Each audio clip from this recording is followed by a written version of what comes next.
Amigos, ¿qué tal? Buenos días. Bienvenidos a un nuevo video de Liter Historia, el canal donde hablamos de literatura y de historia. Hoy, en el proyecto Leer a México, vamos a analizar una obra del estado de Chiapas, La Rebelión de los Colgados, que es este librito que tengo acá, escrita por Bruno Traven. Bruno Traven, un escritor de origen alemán que llegó a México en 1924 y que se inspiró para sus obras, como muchas personas de la época, en los hechos de la Revolución Mexicana. Radicó por mucho tiempo en las comunidades indígenas de Oaxaca y de Chiapas, donde hizo investigación etnográfica, y de su tiempo en estas comunidades publicó esta obra, Canasta de Cuentos Mexicanos. Canasta de Cuentos Mexicanos que incluye, válgase la redundancia, cuentos que hablan acerca de la vida rural en el México postrevolucionario, pero de las comunidades pequeñas.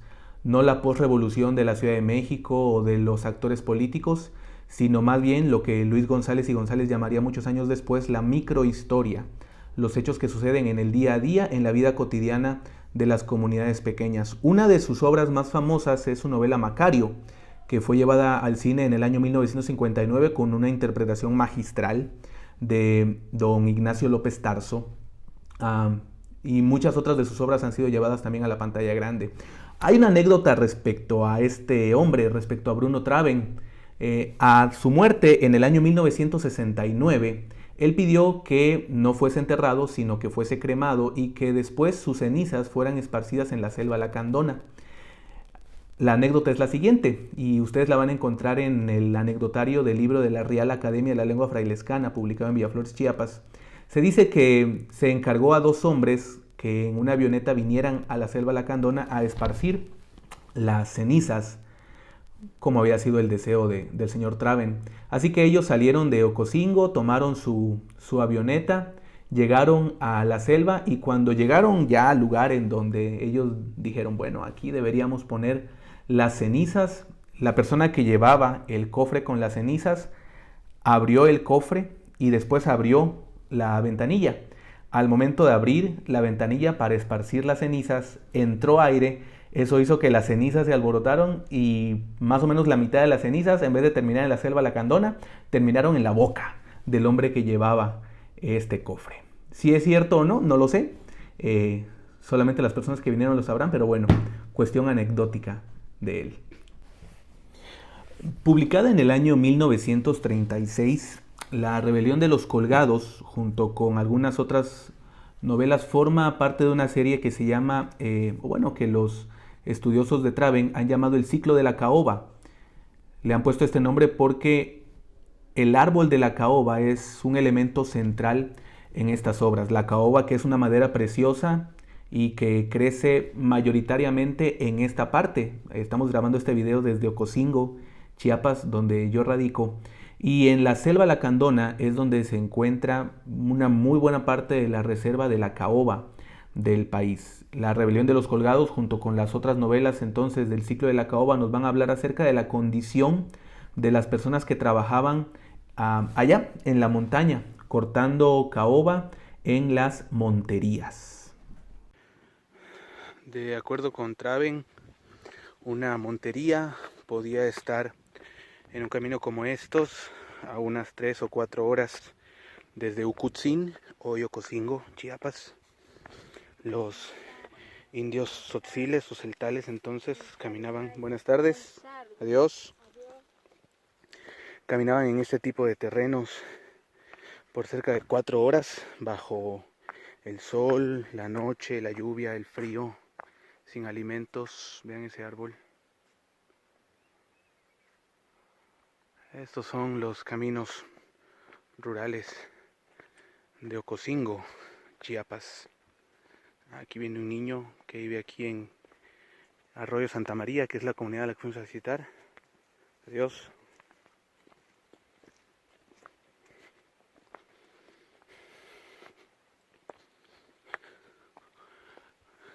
Los árboles que están ahí, don Carlitos, ¿qué son? ¿Dónde? Ahí enfrente, los amarillos. Son pinos. Pinos. Sí. ¿Sacan madera de ahí también? Sí. Pinos y caoba. Pino y caoba. Cándido Castro es un indio tzotzil que habita en Chalchihuitán, Chiapas, un municipio que existe todavía al día de hoy. Su esposa se enferma de gravedad y él decide bajar a la ciudad de Jovel, hoy San Cristóbal de las Casas, también en Chiapas, para buscar un médico que le ayude a socorrer a su mujer moribunda. Él llega a buscar a un doctor, pero no hay doctores disponibles. El único que está disponible tarda mucho en atenderlo. Al final la mujer se muere y Cándido Castro se ve forzado a pagarle al doctor por haberla visto, aunque no le hizo nada, y después por reconocer la muerte de su esposa. Así que tiene que pagarle 10 pesos. Después debe pagar 4 pesos por el ataúd y la cosa es que él se va endeudando para poder darle cristiana sepultura a su esposa. Se queda viudo con 2 niños pequeños.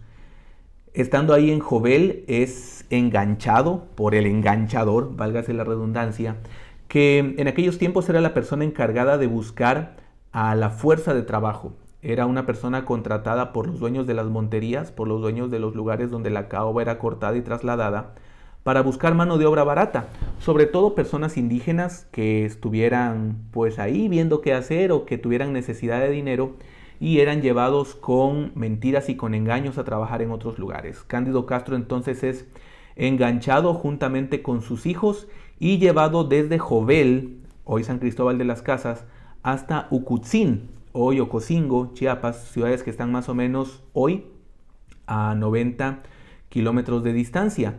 La novela, que fue publicada en el año 1936, pues va a ocurrir en un camino rural. No existía la carretera como la tenemos hoy. En el estado de Chiapas la carretera la conocimos hasta 1950 con la introducción de la carretera panamericana. Así que por caminos de tierra, por sendas, por veredas, caminan desde Jovel hasta Ucutzin. Al llegar a Ucutzin son contratados para trabajar por el presidente municipal y llevados a las montañas, a las monterías. En el caso de la rebelión de los colgados, la montería que es propiedad de los hermanos Montellano.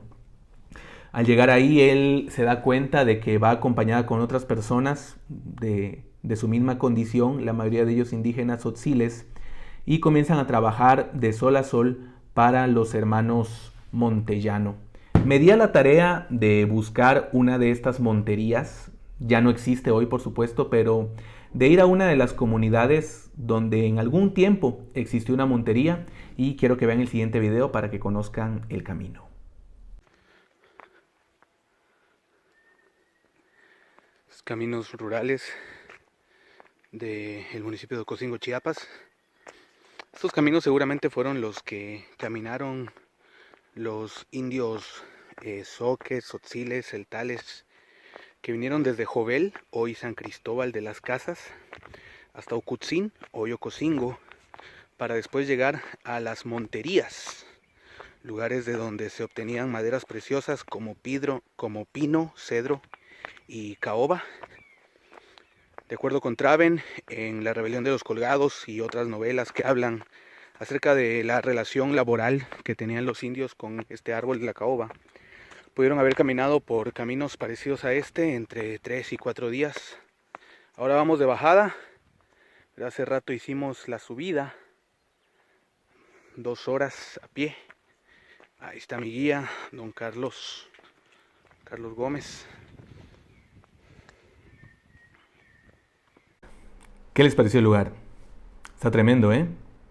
Bueno, esos eran los lugares, esos eran los caminos donde estas personas transitaban para ir hacia las monterías. Permítanme leerles un fragmento de La Rebelión de los Colgados. Animales, pobres animales. No se trata de bestias atormentadas, manada de burros. Se trata de 20 leñadores, de 20 hacheros que aúllan. Los han colgado por 3 o 4 horas, porque ni ahora, ni ayer, ni antier han producido las toneladas de caoba que les corresponden.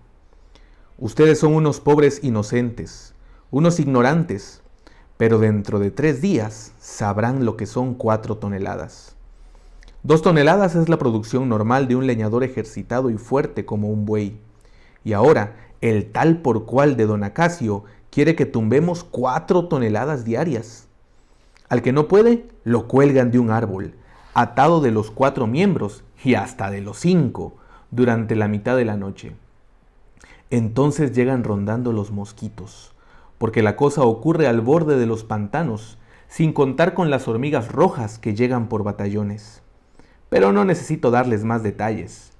En menos de una semana ustedes sabrán tanto como yo y por experiencia personal. A partir de entonces habrán sido iniciados en todos los misterios de una montería perteneciente a los hermanos Montellano. Serán soldados del ejército de los colgados. Alguien dice, yo creí que solamente empleaban el fuete, como en los campos de rebeldes y en las fincas. Hablaba Martín Trinidad, que parecía muy bien enterado. Martín Trinidad era uno de los 3 hombres desarrapados que se habían reunido a la columna en el camino y que don Gabriel había conservado sin contrato visado. Durante las 3 largas semanas que había durado la marcha a través de la selva, los 3 vagabundos apenas habían cambiado palabra con los indios. Se mantenían siempre los 3 juntos, hablando entre sí, sin parecer preocuparse por los otros. Era la primera vez que Martín Trinidad se dirigía a ellos. Santiago lo miró con los ojos medio cerrados y el aire desconfiado, con la prudencia que el verdadero proletario emplea delante de un soplón. ¿Tú de dónde vienes? Yo soy de Yucatán. Eso está muy lejos. ¿Cómo llegaste hasta aquí? ¿Vienes huyendo? Supongamos que así sea, hermano. Supongamos. Cuando te hayan colgado por lo menos 3 veces, entonces comenzaré a creerte. Porque mira, hermanito, si alguien aquí no es fueteado o colgado, se hace sospechoso. Bien podría ser un soplón. Y aun cuando aguante algunos fuetazos, ello nada prueba. Porque si lo cuelgan bien colgado, como saben hacerlo el rasgón, la mecha y el faldón, eso ya es otra cosa. Después de eso, no puede haber comedia. Espero que entiendas lo que voy a decirte. Celso y Andrés platicarán un rato con tus 2 compañeros a fin de saber mejor quiénes son ustedes. Aquí no hay quien tenga temor de algo, y a nosotros no hay quien nos iguale en habilidad para rebanar dulcemente el pescuezo del prójimo, por quitarme allá esas pajas.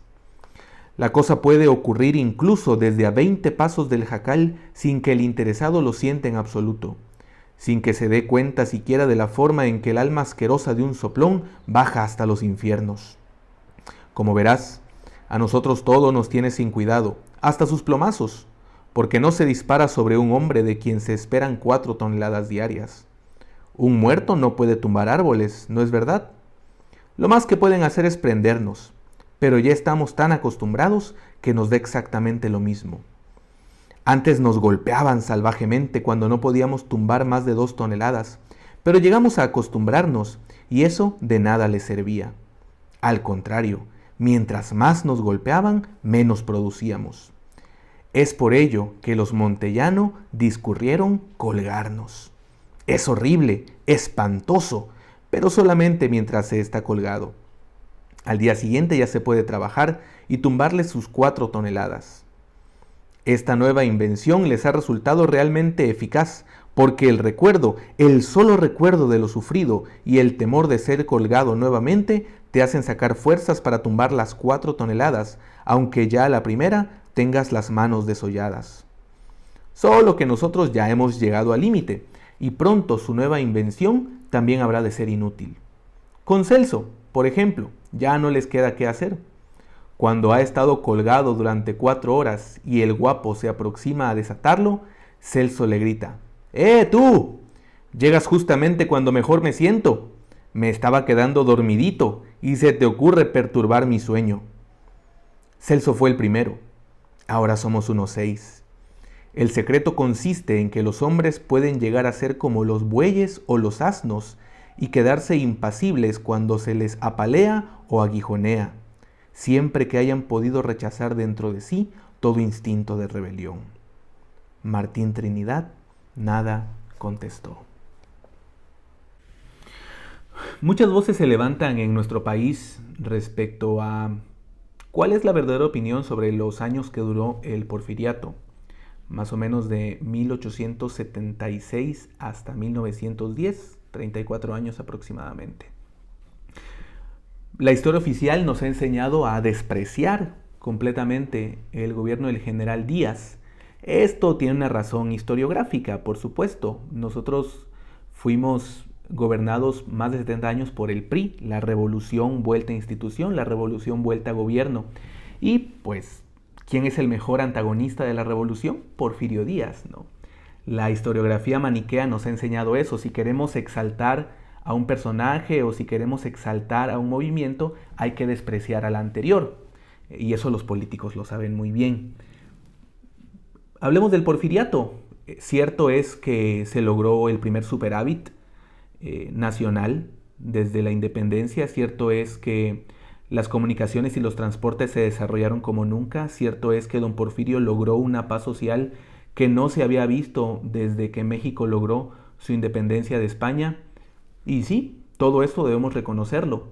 Sin embargo, ¿a qué costo? Bueno, la rebelión de los colgados es una muestra excelente, es una fotografía fiel, es una fotografía llena de color respecto a la condición que vivían en México los menos favorecidos, respecto a la condición que en México vivían las personas que no eran dueñas de nada, que eran pobres, que tenían una vida que dependía completamente del trabajo y era, bueno, la masa mayoritaria de la población rural mexicana.